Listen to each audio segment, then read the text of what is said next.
मात्र के परिणाम स्वरूप भजन रुक जाता है। महाराज जी, इन दोनों में मानसिक चिंतन ही हो रहा है, परंतु परिणाम फल में भिन्नता क्यों है? देखो, सब सिद्धांत अलग है। जैसे भगवान ने कहा कि नवधा भक्ति में सातों समूह मोहि मैं जग देखा, मोते अधिक संत कर लेखा। यदि संत के प्रति मानसिक अपराध हो जाएगा तो आपको दंड भोगना पड़ेगा। संत सांसारिक सिद्धांत में नहीं है, संत भागवतिक सिद्धांत में है। ये सांसारिक सिद्धांत है कि यदि मन में आपने इनके प्रति पाप भावना की तो आपको दंड नहीं मिलेगा। कल कर एक पुनीत प्रतापा, मानुष पुण्य होए नहीं पापा। लेकिन संत के प्रति यदि सोच लिया तो फिर वो आपको दंड भोगना पड़ेगा, क्योंकि संत साधारण नहीं है, वो भगवान के दास हैं। इसलिए मन वचन कर्म से हम बहुत सावधान होकर किसी संत का अपराध न बन जाए। परदोष दर्शन, परदोष कथन, परदोष श्रवण, ये हमारा पतन कर देते हैं। इसलिए हमें संतों के अपराध से बचना चाहिए। संतों में सांसारिक नियम नहीं लागू होगा कि मन का सोचा हुआ दोष दर्शन या पाप संत के प्रति और हमें कोई दंड नहीं मिले। उसी समय से भजन रुक जाएगा, उसी समय से अशांति पैदा हो जाएगी, उसी समय से विघ्न पैदा हो जाए। संत के प्रति दोष दर्शन नहीं। महाराज जी, इसमें एक वो था, जैसे हमारे मन में तो महाराज जी किसी की ऐसी क्रिया देखी, उसके प्रति ऐसा अंदर भाव आ गया। एक अंदर से महाराज जी आपने बताया था कि अंदर से मलिन अंतःकरण हो गया, उसके कारण भजन रुक गया। एक है महाराज जी पाप कर्म बन गया, उसका पाप कर्म का फल भोगना पड़ेगा। तो महाराज जी इसमें जो अंदर का, क्योंकि संतों साधकों का चिंतन विशेषकर महाराज जी भजन के प्राण होता है, तो महाराज जी उसमें क्या भजन रुक जाता है बट उसका पाप नहीं लगेगा, ऐसा है क्या? नहीं, भजन रुक जाने पर उसके जलन शुरू होगी ना, वही उसका प्रायश्चित हो जाएगा। वो जो एक जलन होती है, शांति पैदा होगी, व्यथा पैदा होगी, उससे वो पवित्र हो जाएगा। और अगर जिस संत के प्रति उसे मानसिक प्रणाम कर ले कि हे भगवान, मैं नीच जीव हूँ, मेरे द्वारा ऐसा सोचना, ऐसा संकल्प करना, ऐसा बोलना स्वाभाविक है, क्योंकि मैं पतित जीव हूँ। आप महापुरुषों की महिमा को मैं नहीं जानता, इसलिए मैं मन वचन कर्म से क्षमा चाहता हूँ, आप कृपा कीजिए। निश्चित निश्चित वो दोष तुरंत शांत हो जाएगा और भजन में प्रवृत्ति हो जाएगी। महाराज जी पाप और अपराध में फर्क? हाँ, अब अगर पाप कर्म बन जाता है तो वो क्षमा याचना से नहीं जाएगा, उसके लिए आपको अनुष्ठान करना पड़ेगा उस पाप की गरुता या लघुता देख करके। जैसे मान लो आपके द्वारा व्यभिचार हो गया, अब आपको हमें क्षमा कर दो।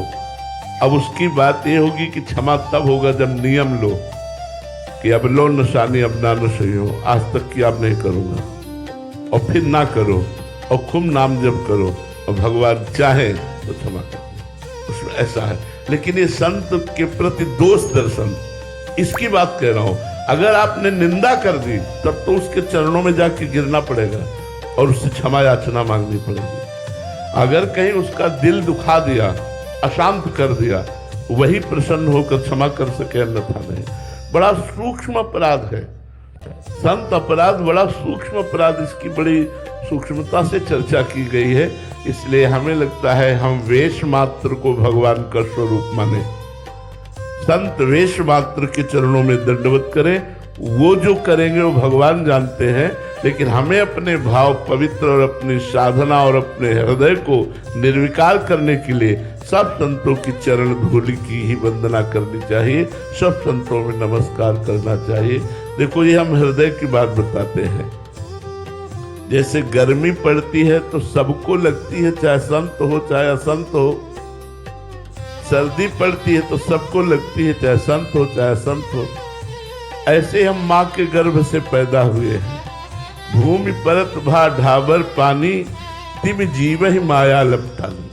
अब हम भगवान के मार्ग में चल रहे तो हमसे गलती हो सकती है, काम की, क्रोध की, लोभ की, मोह की, हमसे गलती हो सकती है, क्योंकि मायाकृत शरीर है और काम क्रीड़ा से ही हमारा प्रादुर्भाव हुआ है।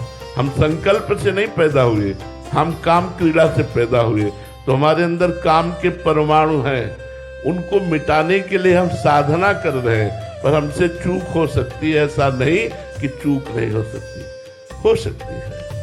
हमारे से काम की चूक हो सकती है, क्रोध की चूक हो सकती है, लोभ की चूक हो सकती है, लेकिन हमारे स्वामी राहत न प्रभु चित्त चूक किए की, करत सुरत सयबार ही।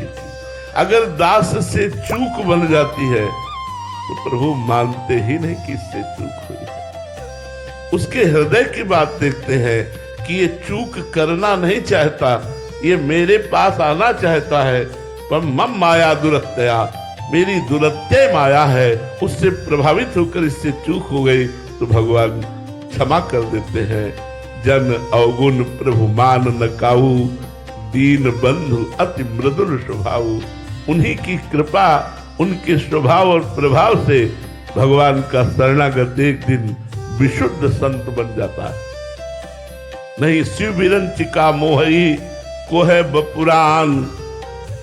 बड़े बड़े ईश्वर कोटि के महापुरुषों को माया मोहित करके पतित कर देती है। हम लोग तो बहुत जीव कोटि के हैं, पांच भौतिक शरीरधारी हैं।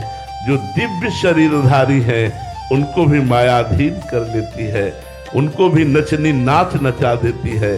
तो हम किसी संत पर दोष दर्शन न करें। वो साधक है, वो संत है। आज चूक हो गई, आज हो गया उससे गलती, अवसर मिलेगा वो एक दिन फिर अपनी गलती सुधार कर वो भगवान के मार्ग में लाखों का कल्याण कर देगा। अगर हमें कहीं संतों में दोष दिखाई दे तो भगवान से प्रार्थना करनी चाहिए कि प्रभु मेरी बुद्धि शुद्ध कर दो, जिससे मैं आपके संतों में दोष दर्शन न करूं।